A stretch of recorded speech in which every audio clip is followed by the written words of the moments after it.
Nabi Sulaiman. Ia adalah putra dari Nabi Daud. Nabi Sulaiman terkenal dengan ilmunya yang sangat luas. Dengan keilmuannya yang luas itu, Nabi Sulaiman mampu memimpin kerajaan yang besar. Pasukannya terdiri dari manusia, jin, dan hewan. Ini adalah mukjizat yang Allah berikan kepada Nabi Sulaiman.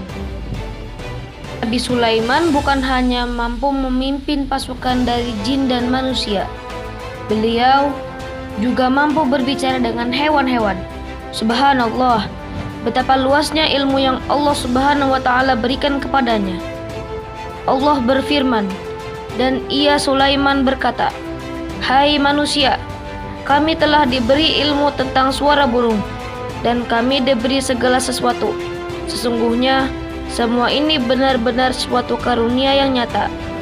Quran Surat An-Naml ayat 16.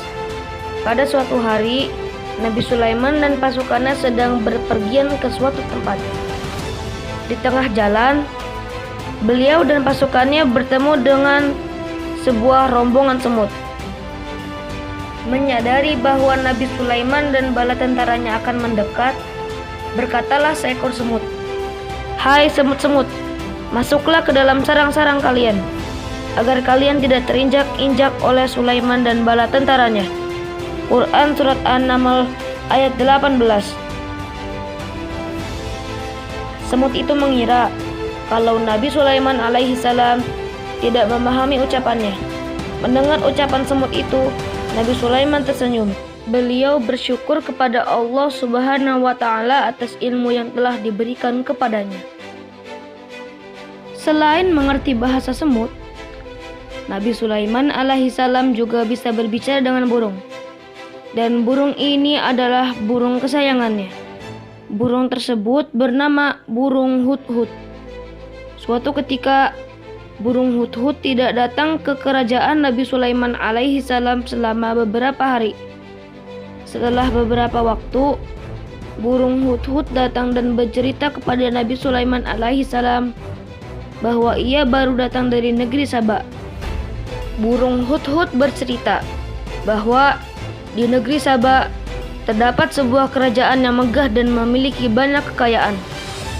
Kerajaan ini dipimpin oleh seorang ratu yang bernama Ratu Balqis. Ratu ini mengajak seluruh penduduknya untuk menyembah matahari. Seluruh kerajaan dan penduduknya benar-benar menyembah matahari. Mereka telah berbuat syirik, menyekutukan Allah Subhanahu wa Ta'ala.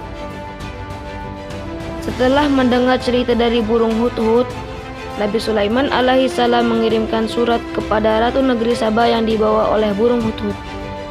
Surat tersebut berisi ajakan Nabi Sulaiman kepada Ratu Balqis untuk menyembah Allah Subhanahu wa Ta'ala semata, tidak berbuat syirik, dan tidak menyembah matahari.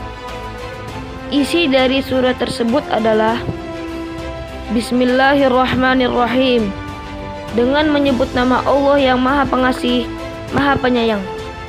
Janganlah kalian berlaku sombong kepadaku, dan datanglah kepadaku sebagai orang-orang yang berserah diri menjadi muslim. Setelah Ratu Balqis membaca surat tersebut, ia kemudian bermusyawarah dengan petinggi kerajaan. Mereka mengatakan bahwa mereka siap bertempur dengan kekuatan yang ada pada mereka. Akan tetapi, Ratu Balqis khawatir kalau Nabi Sulaiman alaihissalam bisa membinasakan negeri Saba.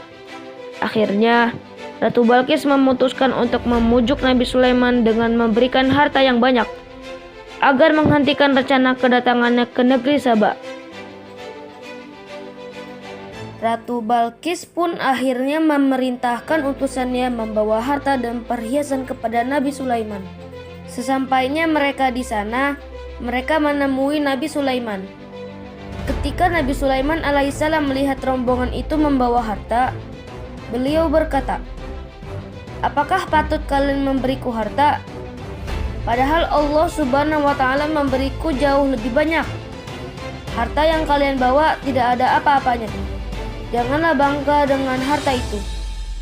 Kemudian Nabi Sulaiman alaihissalam menyuruh mereka kembali ke negeri Saba. dengan membawa kembali harta tersebut kepada Ratu Balqis. Setelah kejadian itu, Nabi Sulaiman alaihissalam membuat perlombaan yang diumumkan kepada seluruh pengikutnya. Nabi Sulaiman alaihissalam mengajukan tantangan kepada seluruh pengikutnya. Siapa yang dapat mendatangkan singgasana kerajaan Ratu Balqis dalam waktu secepat mungkin? Di antara pasukan Nabi Sulaiman, ada jin ifrit yang mengatakan bahwa ia mampu mendatangkan singgasana Ratu Balqis sebelum Nabi Sulaiman bangun dari tempat duduknya. Ada juga seorang ahli kitab Yahudi atau Nasrani yang mengatakan bahwa ia mampu mendatangkan singgasana Ratu Balqis hanya dengan kedipan mata Nabi Sulaiman. Maka ahli kitab itu disuruh untuk mendatangkan singgasana Ratu Balqis. Dengan seizin Allah, orang itu berhasil melakukannya tanpa menggunakan sihir. Singgasana itu pun ada di hadapan Nabi Sulaiman alaihissalam dengan satu kedipan mata saja.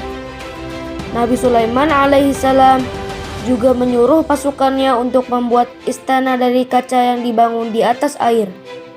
Lantai istana tersebut sangat bening, seakan-akan singgasana Nabi Sulaiman alaihissalam berada di atas air. Perintah ini dimaksudkan untuk mengalahkan Ratu Balqis yang terkenal dengan kesombongannya. Tidak lama setelah itu, Ratu Balqis beserta pengawalnya datang menemui Nabi Sulaiman.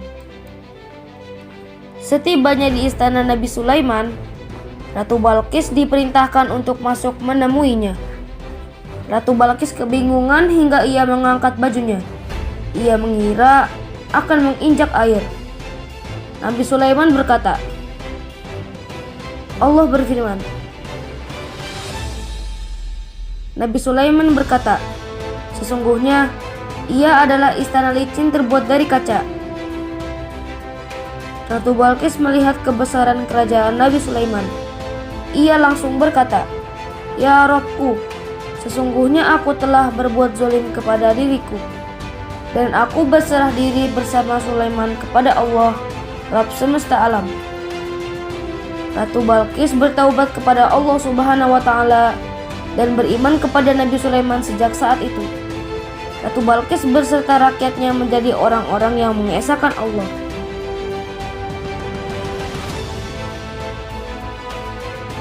Kerajaan yang dimiliki Nabi Sulaiman adalah kerajaan termegah dan termewah yang pernah ada di dunia. Kerajaan Nabi Sulaiman hanya Allah Subhanahu wa Ta'ala ciptakan untuk Nabi Sulaiman alaihi salam saja. Setelah Nabi Sulaiman wafat, tidak ada lagi kerajaan seperti kerajaan Nabi Sulaiman alaihi salam. Ini semua sesuai dengan doa yang dipanjatkan Nabi Sulaiman alaihi salam. Ya Rabbku, ampunilah aku dan anugerahkanlah kepadaku kerajaan yang tidak dimiliki oleh seorang pun sesudahku. Teman-teman, hikmah yang bisa kita ambil dari kisah Nabi Sulaiman ini adalah sombong itu akhlak tercela. Sombong itu perbuatan yang dibenci oleh Allah Subhanahu wa Ta'ala. Sehebat apapun kita tetap tidak boleh sombong. Kita selalu merendah, tidak pernah menyombongkan diri, karena ia ingin menjadi hamba yang diridhoi dan dirahmati Allah Subhanahu wa Ta'ala.